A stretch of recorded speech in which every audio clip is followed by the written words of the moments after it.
بسم الله الرحمن الرحيم. الحمد لله وكفى وسلام على عباده الذين اصطفى اما بعد. میرے بزرگوں، دوستوں، عزیزوں اور پیاری ماں بہنوں، اس وائرس سے متعلق آپ کے سامنے کچھ باتیں عرض کر دینا چاہتا ہوں. اب آپ لوگ اگلے اعلان اور قانون کا انتظار نہ کریں. آپ لوگ محفوظ زندگی گزارنے کے لیے اب تیار رہیں. حکومت صرف ایک مخصوص مدت تک کے لیے لاک ڈاؤن رکھ سکتی ہے.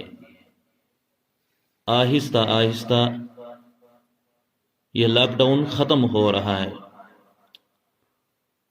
حکومت بھی مسلسل آپ کو سختی نہیں دکھائے گی، کیونکہ حکومت نے آپ کو کرونا بیماری، اس کے اندر احتیاط، ہاتھوں کی صفائی، صحت کی حفاظت اور اپنی دیکھ بھال کرنے کے بارے میں مکمل طور پر معلومات سے آگاہ کر دیا ہے. بیماری کے بعد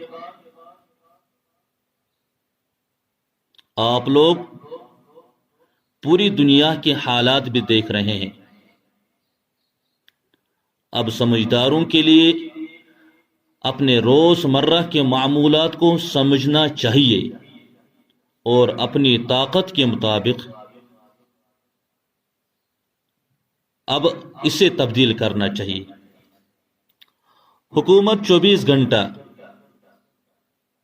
365 دن آپ کی حفاظت نہیں کر سکے گی. آپ اپنی اور کنبے کی صحت کے لیے اسباب کے تحت احتیاط کی کوشش کرے، اور نتیجہ اللہ رب العزت کے حوالے ہیں. لاک ڈاؤن کھلنے کے بعد سوچیں اور کام پر جائیں اور قواعد کے مطابق اپنا کام کریں.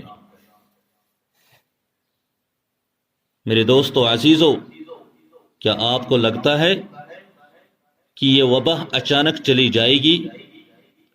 اور کیا اچانک ہم پہلے کی طرح زندگی گزارنے لگ جائیں گے؟ نہیں، بالکل بھی نہیں. آپ کم ہمتی کے شکار نہ ہوں. اس وقت ہر قسم کی خبریں ہمارے درمیان گردش کر رہی ہیں. کوئی تو سرے سے اس بیماری کا منکر ہے، انکار کر رہا ہے اور لوگوں کو گمراہ کر رہا ہے، جس سے لوگ بالکل بد احتیاطی میں مبتلا ہیں.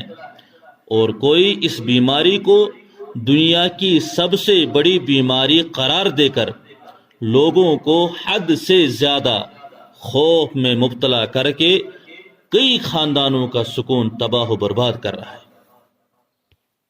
ایک موٹا سا اصول ہے،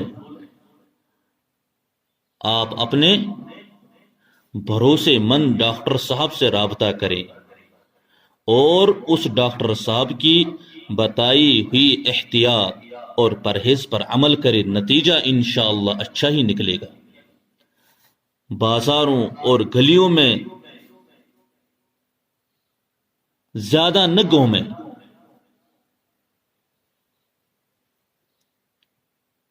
کیونکہ یہ چیزیں ایک زمانے میں اچھا نہیں سمجھا جاتی تھی. یہ حرکتیں ہماری اسی صدی کی پیداوار ہیں. اس پر توجہ دینے کی ضرورت ہے اور بلا اشد ضرورت بازاروں سے پرہیز کریں. یہ وائرس اب پوری دنیا میں جڑ پکڑ چکا ہے. ہمیں اس کے ساتھ رہنا سیکھنا ہوگا. حکومت کب تک لاک ڈاؤن برقرار رکھے گی؟ کب تک باہر جانے پر پابندی ہوگی؟ ضروریات کے لیے لاک ڈاؤن کے بعد آپ کو باہر جانا پڑے گا، اس لیے آپ کو اپنے طرز زندگی کو تبدیل کرنا ہوگا اور اپنے آپ کو وائرس کے لیے مضبوط اور دلیر کرنا ہوگا۔ لیکن یہ بہادری وائرس کے خوف سے نہیں بلکہ اللہ پر مضبوط یقین اور ایمان سے آئے گی۔ ہمیں اپنی پرانی طرز زندگی کو اپنانا ہوگا جو سینکڑوں سال سے جاری تھی۔ زیادہ سے زیادہ آپ لوگ سبزیوں کا استعمال کریں، گوشت کا استعمال کم کریں، بائلر سے جان چھڑاویں اور دیسی پرورش شدہ پرندے اور جانوروں کا گوشت استعمال کریں، خالص مسالہ کھائیں۔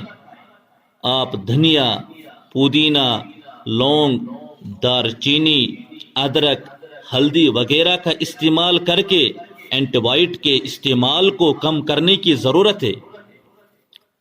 آپ کو اپنے کھانے میں متناسب غذائیت کی مقدار میں اضافہ کرنے، fast food, pizza, burger, cold drink کو بھول جانے کی ضرورت ہے۔ آپ کو اپنے برتنوں کو تبدیل کرنا چاہیے۔ ایلومینیم، اسٹیل، پلاسٹک کے بجائے آپ کو پیتل، تانبے، لکڑی اور مٹی کے برتن استعمال کرنے چاہیے جو بیشتر جراثیموں کو قدرتی طور پر ہلاک کرنے میں مددگار ثابت ہوتے ہیں۔ اپنی غذا میں بکری، گائے کے دودھ، دہی اور گھی کی مقدار میں اضافہ کریں۔ ذائقہ دار، مسالہ دار، تلی ہوئی کھانوں، ہوٹل کے پکوانوں کو فراموش کرنا پڑے گا۔ زندہ رہنے کے لیے کھائیں، نہ کہ میرے دوستو کھانے کے لیے زندہ رہیں۔ کم کھائیں تاکہ دماغ کام کرتا رہے۔ ورزش باقاعدہ کریں، کم سے کم اگلے 1-2 سال تک ایسا کرنے کی بہت زیادہ ضرورت ہے، تب ہی ہم صحت مند زندگی گزار سکتے ہیں، ورنہ جو تبدیل نہیں ہوگا وہ ختم ہو جائے گا۔ ہوشیار اور عملی بنیں اور اس سچائی کو قبول کریں اور اس پر عمل شروع کریں۔ خدا کی قسم